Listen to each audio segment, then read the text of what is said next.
மெய்யழகன் 96க்கு அப்புறம், அதாவது 96 படத்துக்கு அப்புறம் பிரேம் வந்து எடுத்த ஒரு படம் தான் மெய்யழகன்.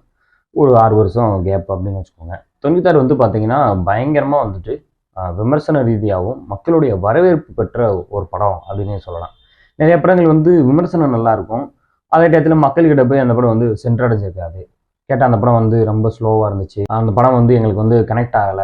அதுல வந்து என்ன சொல்ல வராங்கன்னு எங்களுக்கு புரியல. இப்படின்ற மாதிரியான பலவிதமான கருத்துக்களோட மக்கள்கிட்ட இருக்கக்கூடிய வரவேற்புல வந்து ஒரு குறை இருக்கும். ஆனா படம் ஸ்லோவா இருந்து அதே டயத்துல அந்த படம் வந்து மக்கள்கிட்ட வரவேற்பும் பெற்று விமர்சன ரீதியாகவும் பார்த்தீங்கன்னா பெருவாரியான நல்ல விமர்சனங்கள் பெற்ற ஒரு படம் தான் 96. அப்படிப்பட்ட ஒரு இயக்குனர் கார்த்தி மாதிரி அரவிந்த் சாமி மாதிரி ஒரு 2 பேரை லீடா வச்சு ஒரு படம் பண்றாரு அப்படின்ற பட்சத்துல வந்து பார்த்தீங்கன்னா ஒரு பெரிய எதிர்பார்ப்பு இருந்துச்சு. ஆனா எனக்கு நல்லா தெரியும் இந்த படம் வந்து இந்த மாதிரியான ஒரு ஜோன்ல தான் இருக்கும் அப்படின்னு. ஏன் அப்படின்னா பிரேம் வந்து பார்த்தீங்கன்னா ஒரு ப்ராபபிளியான ஒரு டைரக்டர் அப்படின்றத தாண்டி ஒரு ஃபென்டாஸ்டிக்கான ரைட்டராகவும் இருக்காரு அப்படின்றது 96 பார்த்தப்ப எனக்கு வந்து தெரிஞ்சு போச்சு. ஏன்னா அந்த 96ல அவர் யூஸ் பண்ண குட்டி குட்டி ஷாட்டு ஒரு கொஞ்சம் கூட தொடுதலே இல்லாத ஒரு பதின்பருவ காதல் இப்போ வரையும் வந்து தொடர்ந்துகிட்டு இருக்கு அப்படின்ற விஷயத்த வந்து அந்த படத்துல விதைச்சு விட்டார்ல, அதுல எனக்கு தெரிஞ்சிருச்சு ஒரு பயங்கரமான ஒரு ரைட்டர். அதே டயத்துல வந்துட்டு நிறைய வாசிப்பாளர் அப்படின்றது வந்து ரொம்ப தெரிஞ்சு போச்சு.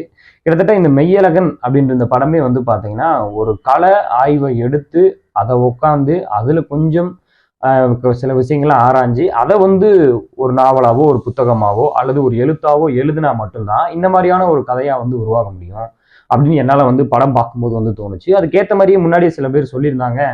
நாவலாவே வந்து இதை வந்து எழுதி வச்சிருந்தாரு, புத்தகமா வெளியிடலாம் இருந்தாரு. அதுக்கப்புறம் தான் வந்து விஜய் சேதுபதி சொன்னாரு, நீங்க எதுக்கு வந்து இப்படி வெளியிடுறீங்க, இதை வந்து போய் படமா பண்ணுங்க அப்படின்னு சொல்லி அதுக்கப்புறம் வந்து அவர் போய் அந்த நாவலை கொண்டு போயிட்டு கார்த்தி அவர்கிட்ட கொடுத்து இதை படிச்சு பாருங்க அப்படின்னு சொல்லி படிச்சு பார்த்து அதுக்கப்புறம் வந்து அவருக்கு பிடிச்சு போய் அதே மாதிரி அரவிந்த் சாமி அவர்கிட்ட அப்ரோச் பண்ணி அது பிடிச்சு போய் 2 பேரும் சரி இந்த படம் பண்ணலாம் அப்படின்னு சொல்லி இப்போ இந்த படத்தை வந்து பண்ணியிருக்காங்க.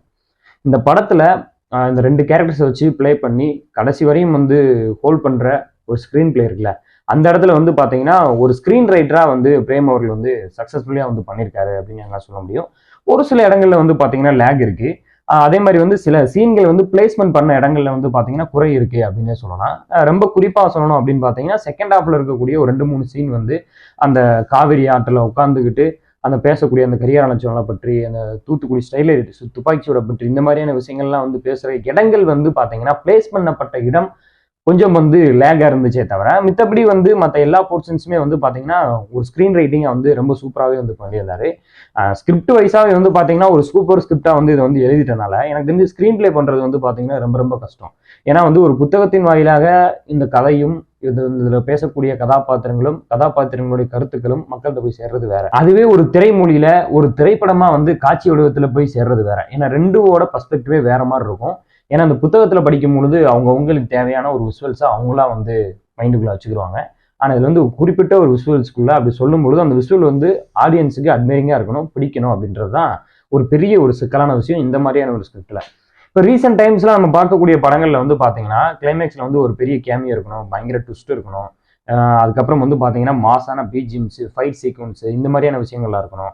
இல்ல அப்படின்னா ஒரு கமர்ஷியல் படமா இருக்கு அப்படின்னு பாத்தீங்கன்னா ஒரு ஹீரோ வந்து ஒரு ஒரு பழைய ஹீரோயினியோட ஒருத்தவங்க வந்து பயங்கரமா டான்ஸ் ஆடணும், இந்த மாதிரியான ஒரு மூமெண்ட்டை வந்து கிரியேட் பண்ணணும். இல்ல அவங்களுடைய படத்துல இருக்கக்கூடிய விஷயங்களை வந்து போடணும். இல்ல இதெல்லாம் தாண்டி இன்னொரு விஷயமா என்ன இருக்கும் அப்படின்னு பாத்தீங்கன்னா இப்ப இன்னொரு அதை விட பெரிய ட்ரெண்டு இந்த விண்டேஜ் சாங்ஸ் எல்லாத்தையும் வந்துட்டு ஒரு பிளேஸ்மெண்ட்டை வச்சு அந்த சாங்குக்கு வந்துட்டு வைப் பண்ற மாதிரியான ஒரு சீன் சீக்வன்ஸ் வைக்கணும். இப்படி ஒரு கல்ச்சர்ல இருக்கும் பொழுது மெய்யல்கன் மாதிரியான படங்கள் வந்து இதுல என்ன மாதிரியான ரோல் பிளே பண்ணும் அப்படின்னு பாத்தீங்கன்னா ரொம்ப ரொம்ப வந்து ஒரு சிக்கலுக்குள்ளான ஒரு விஷயம் அப்படின்னு சொல்லலாம். அந்த படத்தை வந்து ஆடியன்ஸ் ரிசீவ் பண்ணிக்கிறதும் அதே டயத்துல இந்த ஆடியன்ஸ் அந்த தேட்டர்ல போய் உட்காந்து பாக்குறதையும். ஏன்னா இந்த மாதிரியான படங்கள் வந்து ஒரு எக்ஸ்பீரியன்ஸ் அப்படின்னே சொல்லலாம். எனக்கு வந்து ஒரு 3 மணி நேரம் ஓடக்கூடிய ஒரு படம், அதையும் வந்து நான் சொல்லிடுறேன். ஆனா 3 மணி நேரம் இந்த படம் வந்து ஓடி இருக்க வேண்டிய அவசியம் கிடையாது. எனக்கு தெரிஞ்சு ஒரு 2 மணி நேரம் 35 நிமிஷத்துலேயே இந்த படத்தினுடைய கதையும் திரைக்கதையும் வந்து சொல்லி முடிச்சிருக்கலாம் அப்படின்ற மாதிரி தான் இருந்துச்சு. ஏன்னா ஒரு நாவலை தழுவி எடுக்கப்படுன்றனால எனக்கு யோசிச்ச 3 மணி நேரத்துல வந்து ஒரு தேவைப்பட்டிருக்கும் போல அப்படின்னு எனக்கு படம் பார்த்ததுக்கு அப்புறமா தோணுது. திரைமொழியா வந்து ஒரு 2 மணி நேரம் 35 நிமிஷத்துலேயே வந்து இந்த கதையை வந்து சொல்லியிருக்கலாம் அப்படின்றது என்னுடைய ஒரு தனிப்பட்ட ஒரு கருத்து.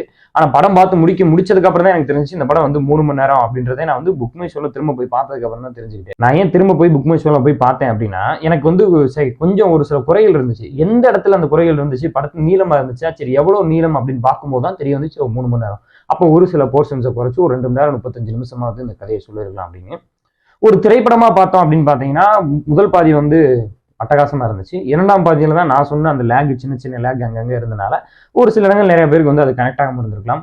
படத்தோட ஒன்றி பார்க்கும்பொழுது நிறைய பேருக்கு வந்து கனெக்ட் ஆகிருக்கலாம் அப்படின்னு எனக்கு பர்சனலி வந்து தோணுது. எனக்கு பார்க்கும்போது ஒரு சில இடங்களில் அது வந்து கொஞ்சம் லேகாக தான் தோணுச்சு. இன்னும் கொஞ்சம் வந்து அதை வந்து ஒன்று பெட்டராக பண்ணி வந்திருக்கலாம், இல்லை அந்த சீனோட பிளேஸ்மெண்ட்டை வந்து பார்த்தீங்கன்னா கொஞ்சம் கரெக்டாக வச்சிருக்கலாம் அப்படின்ற மாதிரி தோணுச்சு. நம்ம கோவிந்த் வசந்தோட மியூசிக்கு படத்தோட ஸ்டார்டிங்லேயே வந்து பார்த்தீங்கன்னா பயங்கரமாக நெஞ்ச நக்கி விட்டாப்புல. நான் போறேன்னு ஸ்டார்ட் பண்ணி அப்படியே வந்து அந்த கேமரா ட்ராவல் ஆகி லாரியில் ஏறி போய் அப்புறம் அப்படியே போய் வா அப்படின்னு சொல்லிட்டு அந்த வீடே வந்து அவரை பார்த்து பாடுற மாதிரி அதுக்கு ஒரு கமல் வாய்ஸை போட்டு மெமரைசிங்காக இருந்துச்சு எனக்கு அந்த ஃபர்ஸ்ட் சீனை பார்க்கும்போது. அதுலேயே நான் வந்து ஃப்ரீஸு. படம் முழுக்க அவருடைய மியூசிக் வந்து பார்த்தீங்கன்னா எனக்கு தெரிஞ்சு இந்த ரொம்ப விண்டேஜில் வந்து பார்த்தீங்கன்னா ராஜா சார் மியூசிக்கை வந்துட்டு ரொம்ப சிலாயிச்சு கேட்டு நாங்களாம் அந்த காலத்தில் கேட்போம் அப்படின்னு சொல்லுவோம்ல, அந்த மாதிரி ரொம்ப சிலாயித்து கேட்ட ஒரு ரீசெண்ட் டைம்ஸில் படத்தில் வந்துட்டு மையலகன் படத்தில் கோவிந்தவர்களுடைய மியூசிக் அப்படின்னு சொல்லலாம் செம்ம சூப்பராக இருந்துச்சு. அந்த கல்யாண பாட்டாக இருக்கட்டும், அந்த வெரி வெரி பாட்டை வந்து பேக்ரவுண்ட் ஸ்கோரில் யூஸ் பண்ணதாக இருக்கட்டும், அந்த ஒவ்வொரு போர்ஷன்ஸ்லையும் வந்து பார்த்தீங்கன்னா அந்த சீனை வந்து எவாலுவேட் பண்ணிக்கிறதுக்கு என்ஹான்ஸ் பண்ணுறதுக்காக வந்து அந்த மியூசிக் பண்ண விதங்களாக இருக்கட்டும், எல்லாமே வந்து பார்த்தீங்கன்னா ஒரு மெமரைசிங்கான ஒரு மியூசிக்கை வந்து இந்த படத்தில் வந்து கோவிந்த் அவர்கள் வந்து கொடுத்துருக்காரு.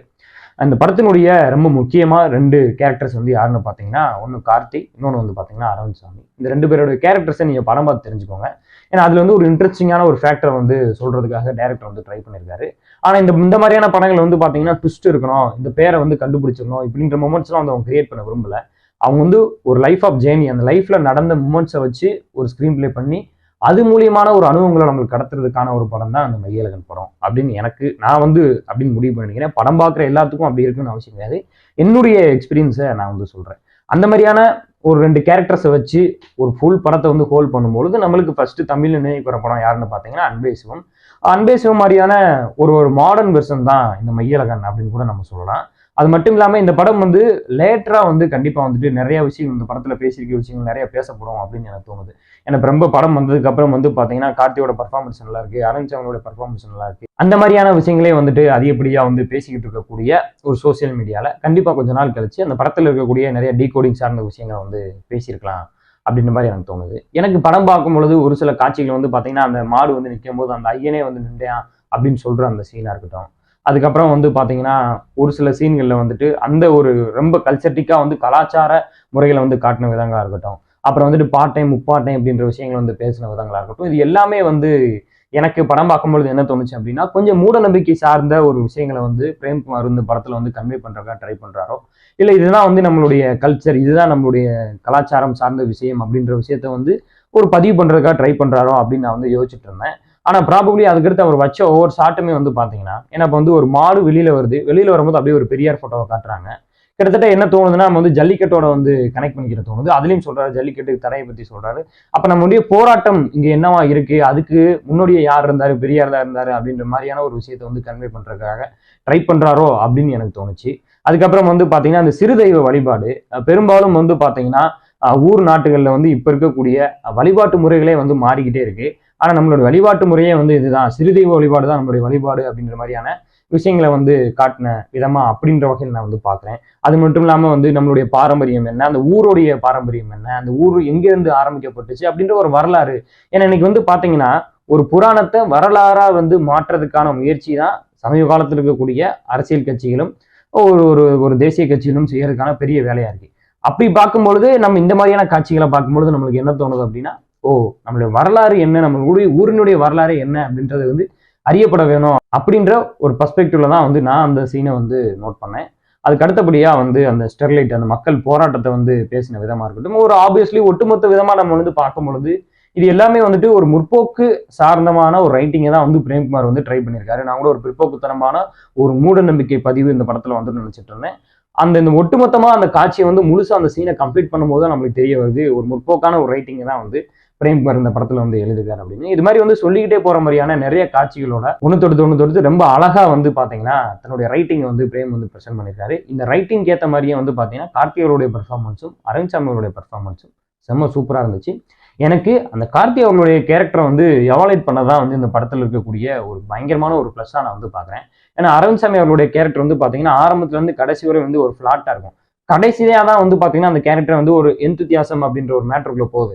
ஆனா இந்த இதுல வந்து பாத்தீங்கன்னா கார்த்தியோட கேரக்டர் வந்து ஸ்டார்டிங்ல இருந்து ஒரு ஒரு ஒரு ஜாலியா அப்படி ஒரு கலாய்ச்சிக்கிட்டு அத்தான் காசு வச்சிருக்காரு டேய் எவ்வளவு வேணாலும் கேட்டு வாங்கிக்கலாம் டேய் அப்படின்னு சொல்லிட்டு ஒரு வைபா அப்படின்ற ஒரு டோனோடய ஒரு ஸ்லாங்கோடய போய்கிட்டே இருந்துட்டு அப்படியே செகண்ட் ஹாஃப்ல வந்து பாத்தீங்கன்னா அந்த கேரக்டருடைய கஷ்டம், அந்த கேரக்டருடைய வளர்ச்சி, அந்த கேரக்டருடைய வாழ்க்கை முறை, அந்த கேரக்டரோட அரசியல் புரிதல், அந்த கேரக்டரோட வாழ்வியல் அப்படின்னு சொல்லிட்டு கொஞ்சம் கொஞ்சமா வந்து அந்த கேரக்டர், அப்புறமா அதோடைய இயற்கை சார்ந்த அதோடைய சூழல், அந்த இயற்கையோட அணுகுமுறை, அந்த கேரக்டர் எப்படி வந்து அந்த இயற்கையில் வந்து அணுகுமுறையோட இருக்கு அப்படின்ற ஒவ்வொரு விஷயத்தையும் வந்து பாத்தீங்கன்னா என்ஹான்ஸ் பண்ண ஒரு ரைட்டிங், அந்த கேரக்டரோட டிசைனிங் வந்து பாத்தீங்கன்னா படத்துக்கு ஒரு பெரிய பலம் அப்படின்னு என்னால் சொல்ல முடியும். அது வந்து எனக்கு ரொம்ப ரொம்ப பிடிச்சிருந்துச்சு. அதை அழகா வந்து கார்த்திக் அவர்கள் புரிஞ்சுக்கிட்டு நடிச்சது தான் எனக்கு வந்து பெரிய ஒரு ஆச்சரியமான ஒரு விஷயம். ஏன்னா அது வந்து ரொம்ப ஒரு இலக்கியம் சார்ந்தமான ஒரு ரைட்டிங். அந்த இலக்கியம் சார்ந்த ரைட்டிங் வந்து ஸ்க்ரீன்ல வந்து அந்த என்கேஜ்மெண்ட்ஸை சின்ன சின்ன உதாரணமான ஆக்டிங்ல வந்து கார்த்திக் அவர்கள் வந்து பயங்கரமா பிரசன்ட் பண்ணியிருந்தாரு. எனக்கு தெரிஞ்சு ஆரம்பத்துல இருந்தே கடைசி வரையும் வந்து ஒரே மீட்டர்ல வந்து அரவிந்த் சாமி அவர்கள் பெர்ஃபார்மன்ஸ் பண்ணணும். அதுவும் ரொம்ப ரொம்ப ஒரு கஷ்டமான விஷயம். ஏன்னா அந்த கரிகாலன் மேட்டரை பத்தி பேசும்பொழுது கார்த்திக் அவர்கள் வந்து பயங்கரமா ஊண்டு அப்படி பெர்ஃபார்ம் பண்ணிட்டு இருப்பாரு. அப்படியே அரவிந்த் சாமி அவர்கள் வந்து பாத்தீங்கன்னா அப்படி கன்னத்துல கை வைக்க, அப்படி புருவத்தை தூக்க, அப்படி பண்ண இப்படி பண்றதுலேயே வந்து பாத்தீங்கன்னா ஆப்போசிட்லயும் வந்து பயங்கரமா நடிச்சு காலி பண்ணிட்டு போயிட்டாரு. அந்த அளவுக்கு வந்து பாத்தீங்கன்னா போட்டி போட்டுக்கிட்டு இவங்க 2 பேரும் வந்து நடிச்சிருந்தாங்க. ஒரு 2 பேர் நடிக்கிறாங்க. அவங்க எவ்வளவு நேரம் தான் வந்து அவங்க 2 பேர் பேசிக்கிட்டே இருக்கிறத நம்ம உட்காந்து எவ்வளவு நேரம் தான் கேட்கறது அப்படின்ற ஒன்று இருக்குல்ல. இன்னைக்கு லிசனிங் அப்படின்ற ஒரு மேட்டர் நம்மகிட்ட வந்து குறைஞ்சு போச்சு. ரொம்ப வந்து ஒரு அடிதடியா எல்லா பக்கமும் வந்து இறைச்சல் இருக்கக்கூடிய ஒரு நேரங்கள்ல கண்டிப்பா நம்ம போய் எப்பயாவது ஒரு இடத்துல ஒரு மரத்தடி நிழல்ல அமைதியா உட்காந்து ஆசைப்படுவோம். அந்த மாதிரி வந்து ஒரு இளைப்பாடுற மாதிரியான ஒரு படம் தான் மெய்யழகன் திரைப்படம். நிறைய இந்த படத்துல வந்து பாத்தீங்கன்னா ஒரு சில லேகு, சினிமாட்டிக் தன்மையா வந்து சில குறைகள் இருந்திருந்தாலும் ஒரு எக்ஸ்பீரியன்ஸ் வைஸா ஒரு அனுபவத்து வகையில வந்து பாத்தீங்கன்னா இந்த படம் வந்து ஒரு நல்ல ஒரு இயற்கை சூழல்ல உட்காந்து காத்து வாங்குற மாதிரியான ஒரு படம் தான் அந்த மெய்யழகன் திரைப்படம். கண்டிப்பா எல்லாருமே வந்து தேட்டர்ல போய் பாருங்க. ஏன்னா இந்த மாதிரியான படங்கள் தேட்டர்ல போய் பாக்குறாங்க அப்படின்றதே வந்து ஒரு பெரிய வெற்றியை நான் வந்து பாக்குறேன். என்னைக்குனாலும் ஒரு ஃபீல் குட்டான ஒரு படமா இருக்கும் அப்படின்னு என்னால சொல்ல முடியும். இப்போ இந்த படம் பார்க்கணும்னு நினைக்கிறவங்க கண்டிப்பா போய் பார்த்துருங்கடியே. நன்றி.